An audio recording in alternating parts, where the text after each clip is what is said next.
Vrydag die 29ste Mei 2026 op die onderwerp van plaasaanvalle, plaasmoorde in die Republiek van Suid-Afrika en dan spesifiek in die Vrystaat. Hartlik goeiemôre weer vir Pieter Kemp van die LGV. Hallo Pieter.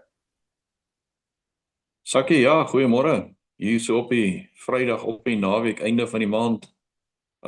Ek hoor van al die stakings en dinge en padtoemakery en goeders landwyd.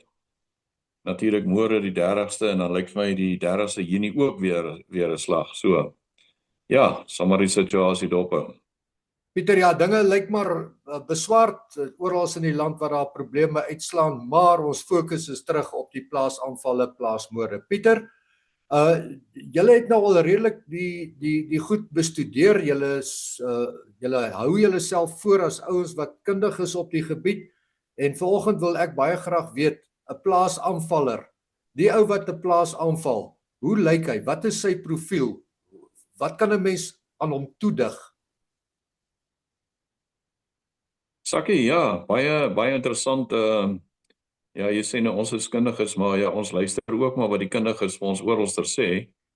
En natuurlik kyk ons na, jy weet, professor Rudolf Zinn het 'n klompie interessante inligting bymekaar gaan maak met plaasaanvallers nadat hulle in die tronk gewees het. So dan sien ons daarso dat die groep wat hy dan mee gepraat het was almal mans behalwe 2 vroue wat medepligtig was. En dan 83% is Suid-Afrikaanse burgers en dan slegs 17% het burgerskap uit ander lande gehad.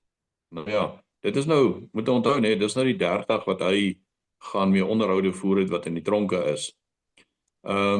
Die profiel van die persone ouderdom is tussen 19 en 26 jaar oud. Gemiddelde groep van 4 mense, slegs 20% het graad 12 voltooi. Ek weet nie dit enigstens 'n aanduiding van iets is nie.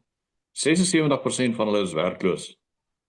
80% het geen militêre opleiding of sekuriteitsverwante opleiding gehad nie.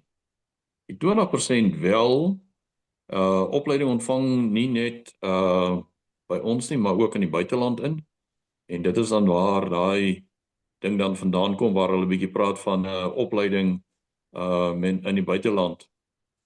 En dan natuurlik van hulle was al gesoute misdadigers teen die tyd wat hulle plaasaanvalle gepleeg het. So jy weet, eers maar met petty crimes en huisbrake en klein goedjies begin en dan gaan hulle groot en dan vat hulle die plase want hulle sê die plase natuurlik nou die meeste reward.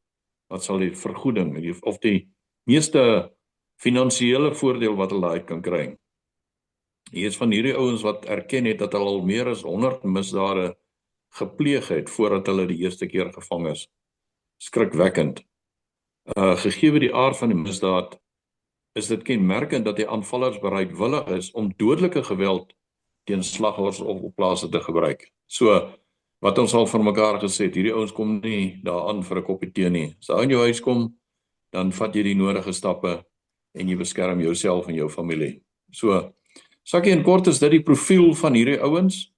En hulle is natuurlik nie, ja, hulle kry 'n bietjie inligting soos ons voorheen gepraat het van die plase af, maar die groot ding is dat kom maar uit die werklose groep uit. Pieter, is interessante statistiek wat jy daar weergee en dit laat vir my die gevoel kry dat misdaad is eintlik die hooftema van plaasaanvalle en plaasmoorde. Is ek reg as ek so sê? Sakkie, ja, ons kan nie veralgemeen nie, want hier was 'n proefsteek van 30 mense gewees wat hulle mee onderhoud gevoer het. So ek meen, en as jy kyk na Jane se statistiek wat sy al gegee het, hoeveel duisend plaasaanvalle daar in die laaste 30 jaar gewees het, jy weet, dan is dit maar 'n klein persentasie wat hulle jy weet, van gepraat het. Maar om elke een te gaan ontleed en jy weet al daai inligting by mekaar te kry, ja, dit sal 'n massiewe werk wees. Ja, so Sakkie, hou my nie veralgemeen met hierdie klein nie, maar ek dink dit gee ons 'n goeie idee, gee 'n goeie riglyn van waar hierdie ouens vandaan kom. Korrek. So, om op te som, die ouens op die plase spesifiek, luister na die inligting, weet wat daar op pad is as dit op pad is, en weet ook hoe om dit te hanteer. Pieter, baie dankie. Sakkie, dankie, mooi dag, lekker naweek.